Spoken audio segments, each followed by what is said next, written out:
You really have to wonder about the United Nations. Now, they've released this report that has accused both Israel and Hamas of crimes against humanity following an investigation into the war in Gaza. Now, this is the UN Commission of Inquiry that concluded Israel had committed crimes including, in quotations, extermination and gender persecution targeting Palestinian men and boys.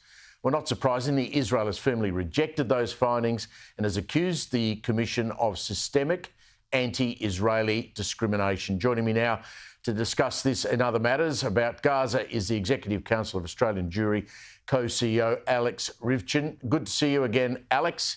What do you make of the UN here? I mean, how would they come to this conclusion?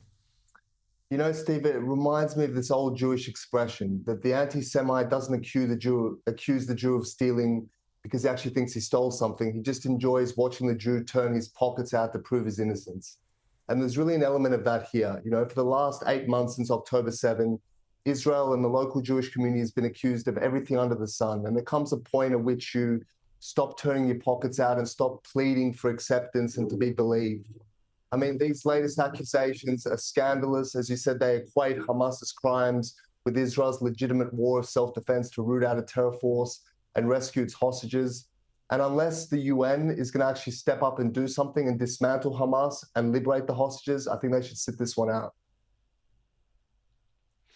What is the history between the UN and Israel, the modern history, the recent history?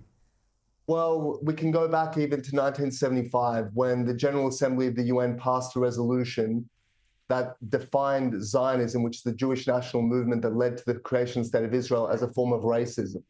So it just shows the way the UN works. It works based on a majority, and the majority of states are non-democratic, they're despotic, they're anti-liberal, and they gang up and they target Israel. And we've seen bias, we've seen commissions of inquiry leveled at Israel and no other country on earth fighting similar wars.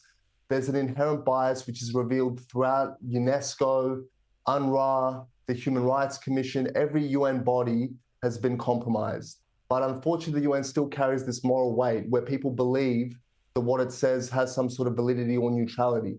But I think this will harm the credibility of the UN much more than it harms Israel. Israel has its war aims, which are legitimate, and it has to continue to prosecute them.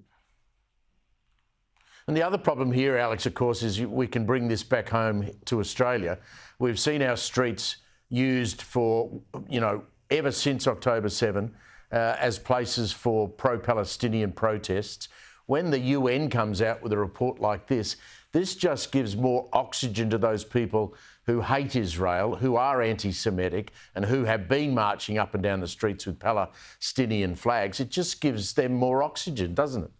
It's exactly right. There's always been this interplay between the United Nations and civil society. So when the UN decrees something of this sort, you then see human rights organizations like Amnesty and Oxfam pick up the message. It then spreads throughout the university campuses and academia, the left-wing media, and suddenly it hits our streets. And it makes life more unlivable for the Jewish community in this country.